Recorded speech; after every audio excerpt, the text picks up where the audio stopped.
Hello மக்களே, வணக்கம். மனசாட்சியன் சலோ மனசாட்சியன் சாக மனசாட்சிடா. நாம் இந்த வீடியோவில் என்ன பற்றி பார்க்க போகிறோன்னா, நேற்று ஒரு அற்புதமான படம் நான் அமேசான் ப்ரைம் ஓடிடியில் பார்த்தேன். J baby. இது ஆக்சுவலாக உமன்ஸ் டே அன்னைக்கு ரிலீஸ் ஆன படம்.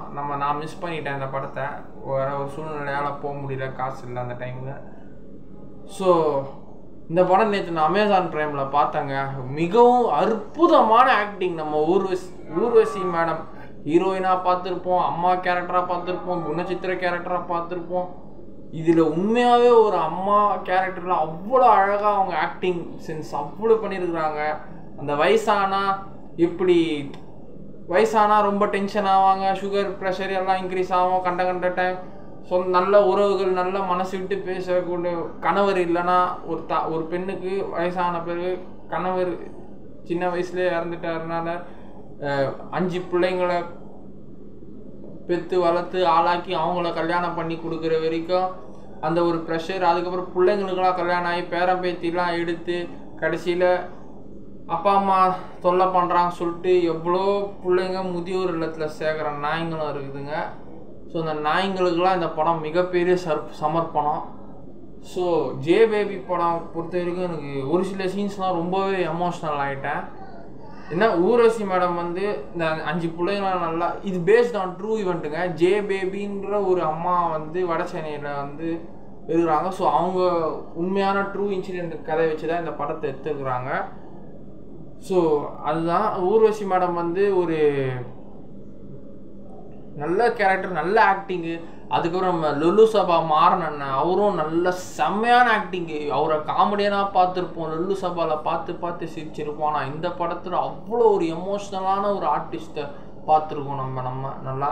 அப்புறம் நம்ம அட்டகத்தி தினேஷ் அண்ணன் அவரும் நல்லா நடிச்சிருக்கிறாரு. 3 பேர் ஆக்டிங் வேறு லெவலுங்க. அதுக்கப்புறம் அந்த படத்தில் இவங்க ஜே பேபி அம்மா வந்து காணாமல் போயிடுவாங்க. ஊர்வசி மேடம் வந்து காணாமல் போயிடுவாங்க. இந்த மாதிரி பசங்க தொல்லை, பிள்ளைங்க தொல்லை, போய் ரோட்டில் போயிட்டு வம்பு இழுக்கிறது, எல்லார்கிட்டையும் சண்டை போடுறது, தேவையில்லாத வீண் பிரச்சனையெல்லாம் வம்பு இழுத்துக்கிட்டு. ஸோ அப்படி தான் மேடமை காட்டியிருக்கிறாங்க வயசான டைமில். ஸோ பசங்க சின்ன பசங்களாக இருக்கும்போது இவங்க நல்லா இருந்தாங்க, பிள்ளைங்களை வளர்த்தாலாம் இருக்காங்க. ஸோ இவங்க அண்ணன், ஸோ அட்டகத்தி தினேஷ் தம்பி, அதுக்கப்புறம் நம்ம லுலு சபா மாறன் அண்ணன். ஸோ இன்னொரு ஒரு கேரக்டர் ஒருத்தர் பண்ணியிருக்காரு அவரு. அதுக்கப்புறம் 2 லேடிஸ். ஸோ 5 பேர் கூட பிறந்தவங்க. ஸோ அண்ணனுக்கு வந்து கல்யாணம் ஃபிக்ஸ் ஆன ஒரு பொண்ணு, ஒரு அலையன்ஸ் கூட, ஃபேமிலி கூட. அவங்க தங்கச்சி அந்த பொண்ணு வந்து வேற ஒரு பையன் கூட ஓடி போயிடுச்சு. அண்ணனுக்கு ஃபிக்ஸ் பண்ண பொண்ணு வந்து வேற ஒரு பையன் கூட ஓடி போயிடுச்சு. ஸோ நம்ம அட்டகத்தி தினேஷ் வந்து அவர் தம்பி இந்த படத்தில். ஸோ அவர் என்ன பண்ணியிருக்கிறாருன்னா, அவர் தங்கச்சி அந்த ஓடி போன பொண்ணோட தங்கச்சியை வந்து அண்ணன் மேரேஜுக்கு ஃபிக்ஸ் பண்ணுறதுக்கு முன்னாடியே லவ் பண்ணியிருக்கிறாரு. ஸோ திடீர்னு அவங்க அண்ணன் முன்னாடி, அதான் நம்ம லுலு சபமாற அண்ணன் முன்னாடி வந்து கல்யாணம் பண்ணிட்டு வந்து இவர் நின்றுடுவார் அட்டகத்தி. ஸோ அதுல இருந்து சண்டையாகும். ஸோ என்ன அவமானப்படுத்தின குடும்பத்தோட, என்ன அசிங்கமாக பேசின ஒரு குடும்பத்தோட நீ அவங்க வீட்டு பொண்ணை கல்யாணம் பண்ணி, அவளும் என்ன கேவலமாக பேசினா அவங்களும் ரொம்ப கேவலமாக அந்த படத்தில் பேசியிருப்பாங்க, அசிங்கப்படுத்தியிருப்பாங்க நம்ம லுலு சபமாறனா. ஸோ நீ அவளை கல்யாணம் பண்ணிட்டு வந்திருக்கா சொல்லிட்டு அண்ணன் தம்பிங்க 2 பேர் பேசிக்கவே மாட்டாங்க, சண்டை தான் படம். திடீர்னு என்ன பண்ணோன்னா, அம்மா காணாமல் போயிட்டாங்க, நீங்கள் 2 பேர் தான் போயிட்டு, பெரிய பையன் வந்து தான் நம்ம லுலு சபா மாறன், கடைசி பையன் தான் நம்ம அட்டகத்தி தினேஷ். ஸோ அம்மா காணாமல் போயிட்டாங்க, நீங்கள் தான் வந்து அம்மாவை கூட்டிகிட்டு வரணும். ஸோ அவங்க வந்து வெஸ்ட் பெங்காலில் போய் மாட்டிக்கினாங்க நம்ம ஊர்வசி மேடம். ஸோ பொண்ணு வீட்டுக்கு போகிறேன்னு மன உடைச்சல். ஸோ அண்ணன் தம்பிங்க பிள்ளைங்க 2 பேர் சண்டை போடுறதுனால ஊர்வசி மேடம்க்கு வந்து மன உளைச்சலுக்கு ஆயிடுறாங்க. ஸோ மன உளைச்சலுக்காக வீட்டை விட்டு வெளியில் போகும்போது தான் பொண்ணு வீட்டுக்கு போகிறேன்னு போயிட்டு எங்கே அம்பத்தூர் ட்ரெயின் பதில் கொல்கட்டா ட்ரெயின் ஏறிட்டாங்க. ஸோ கொல்கட்டாவில் ஒரு ஹோமில் அவங்க இருந்தாங்க, அங்கே நல்லா வளர்ந்தாங்க, நல்லா அவங்கள பார்த்துக்கிட்டாங்க அந்த படத்தில். நல்லா அந்த சீன்ஸ்லாம் கொஞ்சம் எமோஷனலாக இருந்தது. அங்கே ஒரு ஆர்மி ஆஃபீஸர், முன்னாள் டிஃபென்ஸ் ஆர்மி ஆஃபீஸர், ஹேண்டிகேப்டட் அவர் இந்த 2 பசங்களை, இந்த 2 அண்ணன் தம்பிங்க வந்து அம்மாவை கூட்டிகிட்டு வர்றதுக்காக வெஸ்ட் பெங்கால் அவங்க நல்லா கேர்டேக்கர் பார்த்து ஒரு சொந்த அண்ணன் மாதிரி பார்த்துக்கிற அந்த சீன்ஸ்லாம் எனக்கு ரொம்பவே எமோஷனலாக இருந்தது, நல்லாவே பிடிச்சிருந்துது. ஸோ எவ்வளோ படம் நம்ம வாழ்க்கையில் பார்த்துப்போம், இந்த படத்தை கண்டிப்பாக போய் பாருங்கள். J baby. ஒரு தாயினோட பாசம் என்னன்னு இந்த படத்தில் தெரியும். ஒரு தாயை எப்படின்னா நம்ம பார்த்துக்கணுங்கிற உதாரணமாக அந்த படம் இருக்கும். நல்ல படத்தை நான் இந்த படத்தை தேட்டரில் மிஸ் பண்ணது ரொம்ப வருத்தப்படுறேன். நல்ல படத்தை நான் மிஸ் பண்ணிடுறேன். எவ்வளோ படம் இருக்கும் நான் வாழ்க்கையில் தேட்டரில் பார்த்துருக்கேன். ஆனால் இந்த படம் வந்து எனக்கு ரொம்ப எமோஷனலாக டச் ஆகிடுச்சு. கிளைமேக்ஸில் அவர்கிட்ட நீங்கள் போயிட்டு சொந்த கூட பிறந்தவங்க கூட அழமாட்டாங்க. அப்படி சொத்து வேணும், காசு வேணும், பணம் வேணும்ன்ட்டு போவானுங்க.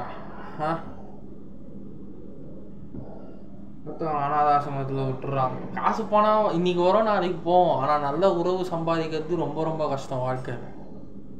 என்னால் சம்பாதிக்க முடியலையே, என்கிட்ட காசு பணமும் சம்பாதிக்க முடியல, நல்ல உறவும் சம்பாதிக்க முடியல. நீங்கள் தான் என் உறவு. நீங்கள் பார்க்குற இந்த கேமராவில் பார்க்குறவங்க தான் என் உறவு.